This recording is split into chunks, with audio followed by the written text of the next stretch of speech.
சமைக்கும்போது ஒரு லவ்வோட சமைக்கணும்டா. அதான் பாதி ருசியே. வெங்காயம் நறுக்கும்போது கூட ரசிச்சு நறுக்கணும், லவ்வோட. வணக்கம் அண்ட் வெல்கம் டு இல்லாஸ் சமையல். இன்னைக்கு நம்ம ஒரு டிஃப்ரெண்டான டிஷ் பார்க்க போறோம். தக்காளி மீன் சாதம். நீங்க எல்லாரும் தக்காளி சாதம் செஞ்சு சாப்பிட்டு பார்த்துருப்பீங்க. இது டிஃப்ரெண்டா மீன் வச்சு எங்க மாமியார் வித்தியாசமா ஒரு டிஷ் பண்ணுவாங்க. அதுக்கு என்னென்ன பொருட்கள் தேவை, எப்படி தயார் பண்ணலாங்கிறத பார்க்கலாம் வாங்க. வணக்கங்க. இப்போ இந்த டிஷ் செய்கிறதுக்கு இதுக்கு வந்து 3 தக்காளி எடுத்து பொடிசாக கட் பண்ணி வச்சுருக்கிறேன். 3 பெரிய வெங்காயம் பொடிசாக கட் பண்ணி வச்சுருக்கேன். அதையும் 3 பச்சை மிளகா கிராஸாக கட் பண்ணி வச்சுருக்கேன். கொஞ்சம் கருவேப்பிலை தாளிக்கிறதுக்கு. அப்புறம் வந்து இது வந்து வித்தியாசமாக இருக்கும். எல்லாம் தக்காளி சாதம் செஞ்சுருப்பீங்க ஏற்கனவே மருமக சொன்ன மாதிரி. இது வந்து கொஞ்சம் மீன், ஒரு 4 துண்டு மீன் எடுத்து முள்ளெல்லாம் பார்த்து பாருங்கள் சின்ன சின்னதாக உடச்சி வச்சுருக்கிறேன்.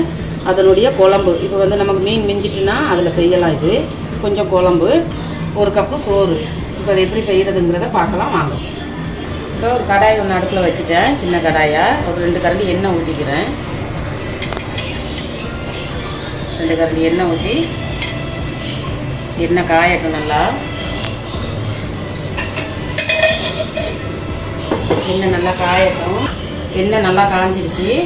வந்து ஒரு ஸ்பூன் கடுகு உளுத்தம்பருப்பு சேர்த்துக்கிறேன்.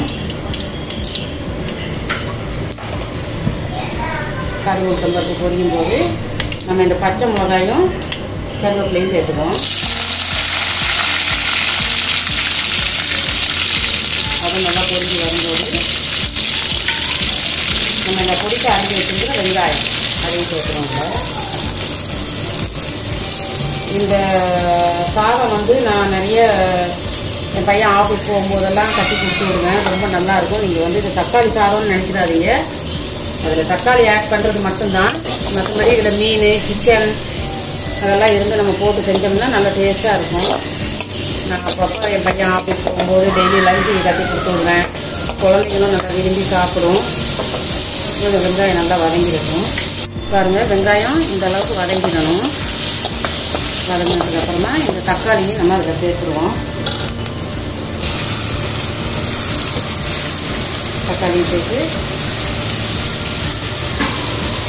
கொஞ்சமாக உப்பு சேர்த்துக்கணும். ஒரு 1/2 ஸ்பூன் உப்பு. ரெண்டையுமே நல்லா கிளறி விடணும் வதங்கிறதுக்கு. இந்த காரம் கண்டிப்பாக நீங்கள் ட்ரை பண்ணி பாருங்கள். ரொம்ப நல்லாயிருக்கும். சாதத்தை வடிக்கிட்டு நம்ம வைக்கிற மீன் குழம்புல மீன் மிச்சம் இருக்குதுன்னீங்கன்னா இந்த மாதிரி செஞ்சால் ரொம்ப நல்லாயிருக்கும். இதே வந்து வறுத்த மீனில் கூட செய்யலாம். இந்த வஞ்சர மீன், கொடுவா மீன், எந்த மீனாக இருந்தாலும் சரி அதில் நம்ம செய்யலாம். கொஞ்சம் நேரம் வதங்கட்டும். இப்போ வந்து நம்ம மசாலா ஐட்டம் சேர்த்துக்கிடுவோம். இப்போ 1 ஸ்பூன் மிளகாத்தூள். நம்ம கொஞ்சமாக இருக்கிறதுனால 1 ஸ்பூன் தான் சேர்க்குறேன். நிறைய இருந்தால் நம்ம அதுக்கு தகுந்த மாதிரி சேர்த்துக்கலாம். ஒரு 1/4 ஸ்பூன் மஞ்சள் தூள். ஒரு 1/2 ஸ்பூன் ஜீரகத்தூள். 1/4 ஸ்பூன் மிளகுத்தூள். இதெல்லாம் சேர்த்து வந்து நல்லா கிளறி விடுவோம். நல்லா கிளறி விட்டு அடுப்பை மசாலா ஐட்டம் சேர்க்கும்போது அடுப்பை கொஞ்சம் சிம்மில் வச்சுக்கோங்க. அப்புறமே சேர்த்ததுக்கு அப்புறமா ஃபாஸ்ட்டாக வச்சுக்கோங்க. இப்போ இதெல்லாம் நல்லா போட்டு கிளறியாச்சு. இப்போ நான் வந்து இந்த பொடிசாக எடுத்து வச்சுருக்கிற மீன் பீஸு இருந்தால் கட் பண்ணி வச்சுருக்கிறேன், உடச்சி அதை சேர்த்துக்கிற போகிறேன். இந்த மீன் இருந்துச்சுன்னா நமக்கு தொட்டுக்கிறதுக்கு எதுவுமே தேவை. இந்த சாதம் செஞ்சால் இதவே தொட்டுக்கிட்டு நம்ம சாப்பிட்றலாம். இப்போ இதை போட்டு நல்லா இப்படி கிளறி வைக்கணும். இதுக்கு வந்து நாங்கள் தக்காளி மீன் சாதம்னு பேர் வச்சுருக்கிறோம். இந்த டிஷ் வந்து ரொம்ப நல்லாயிருக்கும். நல்லா சாதத்தை சூடாக வடிச்சிட்டு இந்த மாதிரி பண்ணி நீங்கள் சாதம் கொஞ்சம் விதையாக வடிச்சுக்கிறணும். பண்ணி இப்படி போட்டிங்கன்னா நல்லாயிருக்கும். உங்கள் வீட்டில் உள்ளவங்களுக்கு, வேலைக்கு போகிறவங்களுக்கு லஞ்சு கட்டி கொடுத்து விடலாம். கண்டிப்பாக நல்லாயிருக்கும். வீட்டில் பிள்ளைகளுக்கும் சாப்பிட கொடுக்கலாம். இப்போ இதில் வந்து நான் கொஞ்சம் குழம்பு இருக்குது, அதையும் இதில் சேர்த்துக்கிற போகிறேன். கொஞ்சமாக பாருங்கள், 1 கப்பில் 1/2 கப் குழம்பு சேர்த்துக்கணும். சேர்த்து நல்லா கிண்டி வைக்கணும். நம்ம இந்த புளிப்பு லெமன் அதெல்லாம் போட தேவையில்லை, ஏன்னா தக்காளி இருக்கிறதுனால. இப்போ இது கொஞ்சம் நேரம் ஒரு 5 நிமிஷம் அப்படியே அந்த மசாலா வாடை போகிறதுக்கு இப்படி வச்சுருவோம். பாருங்கள், இந்த மசாலா வாடெல்லாம் போயிட்டு அடி பிடிக்காமல் பார்த்துக்கணும். எல்லாம் அந்த மீனெல்லாம் மசிஞ்சு போயிட்டு இப்போ இதில் வந்து நான் இந்த சாதத்தை சேர்த்துக்கிற போகிறேன். சாதம் இப்படி நல்லா உதிரி உதிரியாக இருக்கணும்.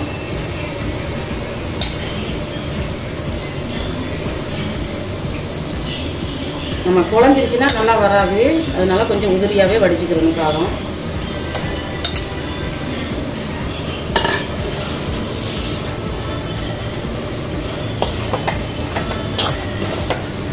ரொம்ப டேஸ்ட்டாக இருக்கும்.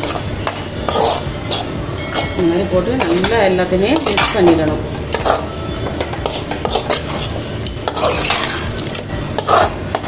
பாருங்க, தக்காளி மீன் சாதம் ரெடி. நல்லா இந்த மாதிரி நம்ம கிளறி எடுத்துடணும். பாருங்க, அடி பிடிக்கல, டேஸ்ட்டும் நல்லாயிருக்கும்.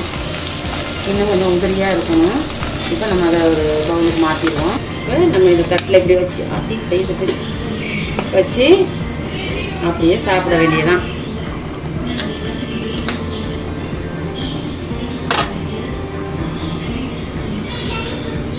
சூப்பரா ஒரு தக்காளி மீன் சாதம் எப்படி செய்யறதுன்னு பார்த்தீங்க. ரொம்ப ரொம்ப ஈஸியான ஒரு டிஷ் இது. ஒரு வெரைட்டி ரைஸ் மாதிரி கூட நீங்க இதை லஞ்சுக்கு வச்சுக்கலாம். ரொம்ப டேஸ்டியா இருக்கும். நிச்சயம் ட்ரை பண்ணி பார்த்துட்டு எப்படி இருந்ததுன்னு எங்களுக்கு சொல்லுங்க. இன்லா சமையலுக்கு சப்ஸ்கிரைப் பண்ணுங்க, சப்போர்ட் பண்ணுங்க. அடுத்து ஒரு நல்ல டெலிஷியஸான டிஷ்ஷோட உங்களை சந்திக்கிறோம். until then bye. கண்டிப்பாக ட்ரை பண்ணுங்க. எங்களோட சேனலுக்கு சப்போர்ட் பண்ணுங்க, சப்ஸ்கிரைப் பண்ணுங்க. இன்னும் நிறைய வீடியோஸோட உங்களை சந்திக்கிறோம். ஓகே, பாய். சமைக்கும் போது ஒரு லவ்வோட சமைக்கணும்டா, அதான் பாதி ருசியே. வெங்காயம் நறுக்கும் போது கூட ரசிச்சு நறுக்கணும், லவ்வோட.